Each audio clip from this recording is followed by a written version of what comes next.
Bridging Academia and Entrepreneurship, a trailblazing journey of innovation and impact. Please join me in welcoming Dr. Amani Salim, co-founder and Chief Technology Officer of Nano Skunk Works.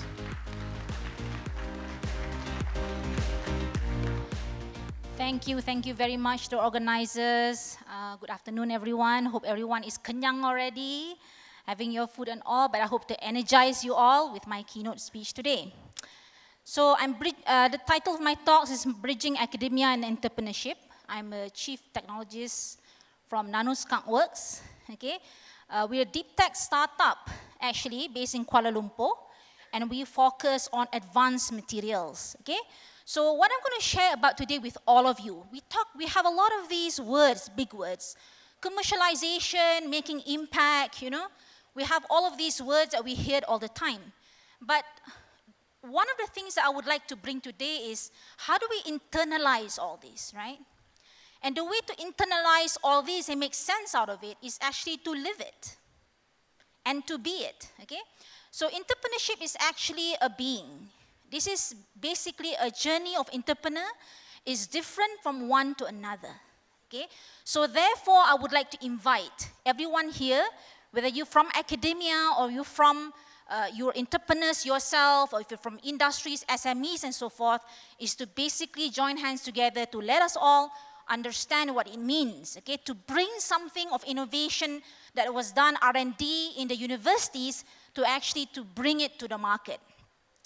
Okay, so today is sharing that experience with all of you.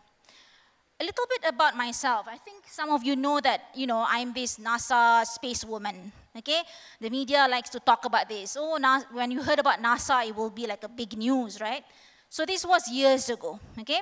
I long left my work at NASA, projects at NASA. I'm now actually a chief tech of this startup. So I have these three hats that I wear. I'm an engineer, I'm a scientist, and also entrepreneur. And a lot of time when you talk about being engineer, scientist, entrepreneurship, a lot of times we think, it's sort of like a romantic journey of bringing things from what you do in the lab and suddenly it goes to the market, right? But most of the times, these three things, there's a lot of gaps that needs to be bridged, okay? Even myself, when I left academia 3 years ago, okay, a lot of things I have learned along the way, and my mindset have shifted from what it means to do research in the lab and what it means to be an entrepreneur and bring things to the market. And that shift is not easy, okay? A lot of time we talk about, bridging the gaps and so forth. I think all of us need to hear the hard stories, okay? The challenges that people have to face to bring what they build in academia and bring it to industries. And I think entrepreneurs alike also shared a lot of these challenges, common challenges. But before I go further, I'd like to basically invite all of you of models that actually that I believe and we believe as a team that made things work. Why we call Nano Skunk Works is we bring in an ethos, okay, of a very high-performing organization. We borrowed it from Skunk Works of Lockheed Martin. If you see here, there's a lot of keywords over here. We're a small autonomous teams. But you need to be led by extreme focused, talented leadership, okay? And one of the things that I found in my organization is that there's a lot of talents in Malaysia, but then to bring talents to basically create an output, an outcome, and impact requires strong leadership of people that actually leads that, and this is the founders in our startup, okay? And you solve into attacking big problems. Why attacking big problems and solving the big problems matter? Because that's the only thing that matter, right? If it's not a hard problem, okay, and something that it needs to be solved. Give example, a lot of hard problems. Climate change is one, right? Food security, food safety. There's a lot of these hard and challenging problems that needs to be solved. And until someone look into this problem and think this is a worthy problem to be solved, because if you solve the hard problems, for sure there are people who would want your solutions. So we think that this small team, which we call the Skunk Works team, actually the ethos that we actually emulate. Another thing is, of course, you need financial and strong resources. Okay, one of the things, this is, I think, Maranti is trying to do a lot of support for the startups and so forth. But another key point is this freedom from interference and bureaucracy. A lot of innovation cannot happen in a very rigid and too structured way. Okay? If you were to bring innovation forward, you need to be able to be agile. And you need to look at the structure of the place you are at. Is this the place that actually encourages innovation? Okay? And remove you from this interference of bureaucracy that actually hinders one to go further, right? So it's a mission-oriented team of organization. That's what our organization is, Nano Scoutworks. And we're actually building a moonshot factory for Malaysia. Big dream, big goals. And with big goals and big ambitions come big effort. Okay? And to do big efforts requires a team. And the team of Skunkworks, different Skunkworks that collaborate with government, with government agencies, with industries and so forth. And I think that Malaysia needs a moonshot factory to solve the issues that Malaysia is facing. Okay? And why is it important? We talk a lot about moonshot. It's a big word again, right? One of the things that we believe, if you borrowed from, what Mazzucato actually talk about moonshots, okay, it's actually the intersection of these three things. It's a huge problem you're trying to solve with a breakthrough technology and a radical solution. And you heard this speech from JFK that says you have to put a man on the moon, okay? It's not just, we want to put a man on the moon and show that we can do that, that's one. But another thing is with the moonshot mindset, actually galvanize the country, okay? So you need to have a big ambition, sometimes something that's, that you have to imagine for you to reach. And that's where that the efforts from the ground can start to kick in, okay? From various sectors, whether it's in a public-private partnerships, having people even, in the universities and in the classrooms, teachers in the classrooms, even with this moonshot mindset, to put a man on the moon, even when you read about the history, right, even the janitors and so forth are actually riled up to basically in this moonshot mission. So we believe that, the country needs a moonshot mission, okay? And there's a lot of moonshot mission. Doesn't need to be to put a man on the moon, okay, or to fire a rocket, right? But it could be solving, problems of food security, okay? It could be solving the issues of, what we have in Malaysia in terms of climate change, right, all around the world.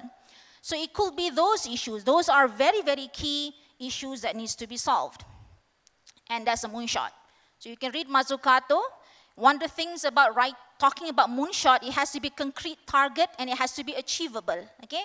And one thing that I like to talk about is that, one of the things is that you have one moonshot, but with collective efforts of various people and various projects, that people do actually to solve the problems what matters. I'd like to invite everyone to talk about, journey. See if you want to go from point A to point B, okay? There's various ways to go from point A to point B, okay? There's various ways to do that. So as long as you know exactly where you're going, that North Star, okay? Regardless of everyone around in this room, even you come up with multiple different solutions, whether it is doing a new sensor or drone technology or, some new filtration for water quality, okay, all of those are solving this moonshot problem. So I think I would like to invite to not just think about technologies alone, but also the problems that you're trying to solve, okay? So you need to be very obsessed with the problem you're trying to solve. And for academics, 3 years ago I was in academia, and now I'm full-time entrepreneur. One of the things that we talk about in schools and in universities is that everyone has their own domain. You have a PhD in microelectronics, nanoelectronics, you start doing nanoelectronics. And then you're a PhD in mechanical, you focus on problems in mechanical. But guess what? Products and innovation doesn't work that way. It doesn't work in silo, right? So regardless of what field we are in, okay, we have to be comfortable to go beyond that. So one of the things I learned is that interdisciplinary collaboration, so one of the products we're doing was, we're trying to solve issue of, we got funded to solve the issue of particles detection. Particles can include virus or bacteria and so forth, right? What I found was that, it cannot be just an electrical engineer trying to solve the problems. You need to understand condensed state matter physics, right? You need to work with a physicist. You need to develop mathematical models to solve the problems. It's not simply putting something on an electrode and it works. So when we look into that, it's actually multiple people, you have to work with multiple different expertise to solve the problem. And that's what we did with our organization. So the approach I like to invite everyone is the approach that we believe to be a one roof, on one team, and one mission. We believe that, in order for Malaysia to move forward and to bring our R&D at the universities into making impact meaning a easiest way to check whether we make impact is there's a market and people pay for it, right? It's the easiest way that there's some money involved and people want it and people pay for it. That's one way to measure impact. Another way to measure impact, people's lives improve, from using the product and so forth. That's another way to measure impact. One of the things I look forward to is that this one roof, one team, one mission is what needs to happen. I think this is what, the incubators at the university was actually trying to do, right? Trying to bring the top R&D researchers and trying to bring entrepreneurs and also, putting this impact-driven management and with the startup approach of high risk, high reward and a committed patient capital into one roof is what can make things work. If I will say that if you remove one of these, it's really difficult to make things work. And we have to be real here, right? We cannot say, we cannot have people, entrepreneurs in there, just a bunch of researchers from universities to make things, to commercialize things from the universities to the market. That cannot happen. Because the researchers, academics, we might be bounded by certain things in our knowledge. You have to bring in the business people, the finance people, the entrepreneurs to basically bridge this gap, okay? So having this under one roof is actually very key. And when I say under one roof, it's not just, a physical roof, right? It's basically that ecosystem that actually Moranti is talking about, creating the ecosystem, to basically connect the dots and bring all these people together.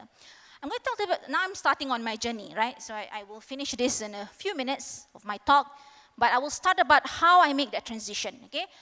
I actually start with this project called SportSat. It's a NASA project, NASA-funded fundamental work, okay? I developed the sensors for this project, okay? That was a new technology that was input into this system. The rest is actually a lot of heritage tech that was actually borrowed from earlier SAT works that NASA have done and things that we bring together. The one that did the innovation was actually me and my team. Actually, it's a small people team, a skunkworks team, right? So what we did was to measure the ions activity of a single cell. So when I did this project, because it is a project to put the sensor in space, was that I discovered that the sensors, that to measure ions activity has to be reproducible. It has to survive 200 days in orbit. It has to survive measurements for 48 hours. It cannot be drifting. A lot of these sensors issue that even on the ground face it. So I solved the problem here by actually introducing new ways of doing the circuitry, the measurement, and also at the end I found out that there's a limitation in the materials. So the sensor has limitation in the materials. So this project was actually, there's 20 years research that was paid in fundamental work in the biology side and also in the engineering side, okay? I came in to solve a very fundamental problem for NASA at that time, to solve the sensor issue. And I did solve that, okay? So from this is why I said to myself when I came back to Malaysia, is I need to identify my life mission, whether it is to do in Malaysia, United States or to do it in Malaysia. And I think that, technologies like this, I think in Malaysia can make a huge impact. It's where you want to make the impact, so I came back. One of the things you look is Michael Jackson, Man in the Mirror, that song, right? You have to figure out who you are and what you like, Is this for you? Is this a journey you want today? Is this a battle you want to be in and fight for? These are the things that you have to confront as, researchers and academics and technologists, Is this the thing that you really want to do in your life? Because let me tell you, if your mission is to become an awesome teacher, it is fine too. We need awesome teachers. Not everybody needs to be entrepreneurs, okay? So I said to myself, okay, I have all this, you can see, you find your purpose. I'm from NASA and I came back to Malaysia. One of the projects I did with earlier work with the university is actually to basically go to Kuala Krai, Kelantan, and to look into what problems I can solve on the ground. One of them is to solve water issues, okay, with a non-governmental organization. So that's what I did, right? And one of the things I want to talk about is about this concept about skin in the game, is that motivation to do a startup is more than just having an idea or passion. People say, oh, you're passionate about it, go do it. That's a bad advice. Because with passion needs to come the reality also. Do you have money to pay your bills? You know, is this enough for you to go full time? These are hard questions you need to ask, right? Or do I need to stay first in academia and do it? And how do I bridge the gap? All these sort of questions, right? So there's a mindset shift. And most of the time it's a risk-taking mindset. So what I did was to leave the comfort of my, academia. I was close to going to the professor route and being promoted. And I said, well, I think Malaysia needs my technology now. I have to leave my comfort of being in academia and go to the real world in terms of solving the problems, right? So I left the university, okay? Earlier work I funded with my own salary, okay? I have basically some money I save, and also my co-founder saved some money. We go forward and leave, and we got investment. We go knock on all doors, and finally we got investment for our work. One of the things that we basically made me to basically leave academia is also because it's 100x propositions. Meaning that you have to evaluate, is this technology is something that people will pay for? Is this technology that will make an impact? This is a very hard problem. This is not just, say, oh, you're too precious, right? This is my tech, everybody must love it. No one in the world owe you that, okay? You have to basically bring your tech to the world and basically face the world and being judged by the world. And this is what actually I did, okay? The first person to judge me was, of course, the investors to look into it. But at the end of the day, it's your end user, right? Who's paying for it? Okay? And I give a story about Kathleen Carrico, the one life-saving, the Nobel Prize winner. You know about this, right? mRNA vaccines. Okay, how her journey is actually very challenging. People do not believe in her. Okay, the technology can go, but here's the thing. There's a right time and a right place for everything. Sometimes you think it's a technology you did is really awesome. But maybe the world doesn't need it at that time. But it doesn't mean that you stop believing in your work. You keep going. You need to stop following just the hype. Right? If you truly believe your work is something that can change the world, you keep going at it. You keep believing it. And this is what I learned from a lot of his Nobel Prize. Building a team is key, cannot work in silo. I agree wholeheartedly, right? Dr. Rai said just now about, working in silo. We have to break the silos, right? And this is why I think this event is here, we can go, sometimes a lot of collaborations happen over coffee, right? Standing up out there and over coffee. And just to show you here, this NASA Sporsat team, and the team I have right now, even though, there's a top engineer scientist in NASA Sporsat team, but it's actually the same, guys, right? All of us are actually solving a problem. If you building a team, you bring the best. This is what I'm trying to say. The people who believe in your ethos and your mission. And that's what matters. Doesn't matter whether they have a PhD or they don't have a PhD. Everybody is there to solve the problem, okay? So one of the things I'm trying to tell what we are right now in our startup is that first we started with trying to solve this Skunk Box DX, which we call a diagnostic tool, okay? We solved it, but then, we do it for COVID detection. Suddenly, COVID was over. Oh my goodness, how am I going to do with that, right? This is where the agility comes in, You're a startup, you have to pivot, right? But the beauty of doing tech is this. Because you're solving hard problems of the technology, which is a diagnostic platform, we found a new science, which we develop into advanced materials that we scale up of deposition of graphene and other materials like molecular Legos on the surfaces. And we found that the way you arrange these materials can result in better batteries, solar cells, and semiconductors. We characterized that, we studied the fundamental, we said This is a game-changing platform, and regardless of who we talk to, whether we go to Japan, I think Marusan is there, Livanesh, right? We go to Japan, we talk to people in Japan and so forth. They're interested in the diagnostic, but they're also interested in the Suzanne platform, the core technology that drives the rest of the invention. So this is why we are deep tech.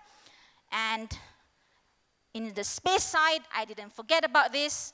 A lot of times when we talk about space, we want to send rockets up, to low Earth orbit and so forth. But I believe the game-changing thing about space is that if space is very expensive, you're going to send something up there. Even though the lowering the cost to send stuff to space is relatively more expensive than on Earth, correct? Okay? And because if you want to do that, you want to send something of 100x. What if we create materials that can create game-changing materials for semiconductors on the ground? That's revolutionary. That's worth investing in. That worth to look into in further. So I think that this is one of the things that we try to do with our core technology. If you're interested, you can contact more. But closing thought, because I know there's a panel after this, right, is these closing remarks, closing thoughts from me. Never doubt that a small group of thoughtful, committed citizens can change the world. Indeed, it is the only thing that ever has. Okay? Kita punya mindset always nak tunggu government. But we as small people, okay, small group of people, kita kan small, kita big ambition. But small group of people come together, even, Safwan yang Meranti also, part of that team also, his small team, Dr. Amani and my small team, and you guys with all small team, come together, we can change the world. And I truly believe that, if we are all on this together, bring in the Japanese side, right? Go and talk to them, bring them in, open the world, open your innovation to the world, we can make this happen. And small changes eventually add up to huge results. Okay, walaupun you nampak kecil sekarang ini, over time it will become big. Okay, truly believe in your work, and inshallah that we will reach something together. Okay, we go to the moon together. So let's go. Okay, and you have any questions, you can contact me. You can look. Our website is nanoscoutworks.com. My personal website for collaboration is also there, amanisalim.com. Thank you very much for this opportunity. Yeah, I hope you enjoy my talk and learn something over there. Thank you very much. Thank you once again, Dr. Amani, for an extraordinary keynote on the intersection of scientific knowledge and entrepreneurship. Your diverse expertise as an engineer, scientist, project manager, and educator, coupled with your passion for STEM and commitment to drive sustainable innovation in Malaysia, has inspired the audience for sure. And ladies and gentlemen, once again, let's give it up for Dr. Amani.